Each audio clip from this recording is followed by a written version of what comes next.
So guys, what's up? So, ayun, tagal akong di nakapag-create ng video for the episodes nga nung tungkol sa from nothing to civic. Pero, ito na yung update natin ngayon. Di ba last vid ko, I guess sabi ko naman sa inyo na nag-train na ako para doon sa job na in-applyan ko. So, ngayon, onboarding stage na ako. Actually, it's my day 3 mamayang gabi. Ginawa ko graveyard shift kasi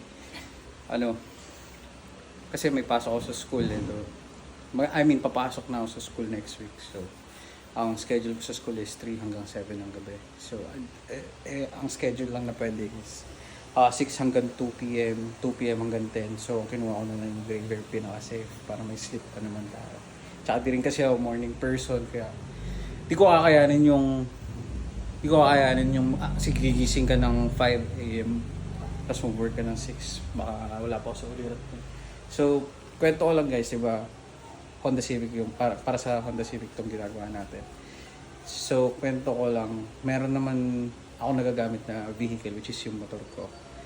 Pero ngayon, nabangga kasi ako doon. Nabangga ako ng lasing sa likod. So, I was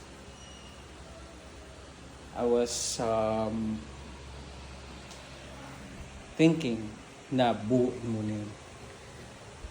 Kasi ano rin yun, medyo wasak-wasak rin siya. Wala yung mga bearings, yung wala akong mga signal light. Basta marami talaga, registro, napabayaan ko siya since parang nawalan na ako ng gana nung simula na nabangga ako. Kaya yun, pili ko kailangan ko siyang buuin ulit. Kasi ginagawa ko naman dapat pang circuit concept yun kaso di ko lang natapos. Kasi walang budget. So, ngayon I guess, baka yun muna yung pag-focusan ko. Or, pagkabili natin Civic. Siguro pag nabuo ko yung Civic, tsaka ko ayusin siya.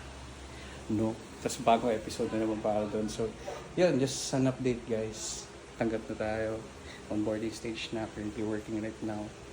So, yun. See you guys in a while. Yes, I guess.